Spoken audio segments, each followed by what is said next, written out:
এগুলোকে যারা দুদিন আগেও এখানে মিথ্যে মামলা দিয়েছে আমাদের সব কর্মীদেরকে, তাদের সাথে বসে আমি চা খাবার মতো ছেলে আমি নই। তার কারণ আমি 40 বছর বিজেপিটা করি। যারা আমাকে জেল খাটিয়েছে তাদের সঙ্গে বসে চা খেতে রাজি নই। বৈঠকে যোগ দিতে এসেও এই ভাষাতেই ক্ষোভ প্রকাশ করে বৈঠক ছেড়ে বেরিয়ে গেলেন বাঁকুড়ার বিধায়ক নীলাদ্রি শেখর দানা।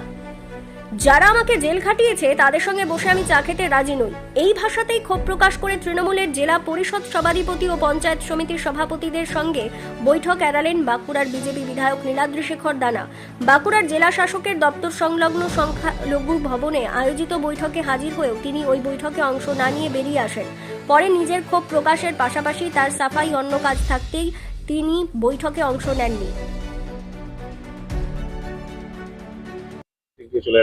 আমি ডিএম সাহেবকে বলে এলাম আমার যেগুলো কাজ, আমার বাড়তি আরো কাজ আছে, সেই কাজে আমি যাব।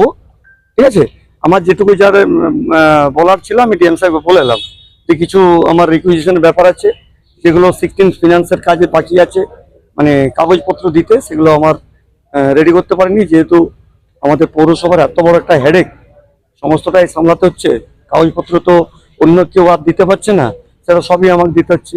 তাই জনগণের কাজটা সবার আগে আমার কাছে।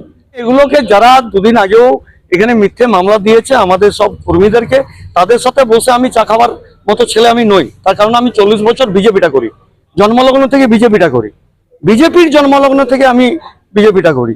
অতএব এরা এই সমস্ত দুর্বৃত্ত যারা সামনে আমাদেরকে এখানে অজিত মুর্মুর মতন আমাদের একজন বিপ্লবী রাষ্ট্রবাদী নেতাকে খুন করেছে, তাদের সাথে আমি মুখোমুখি বসে অন্তত আমি কাজ করবো।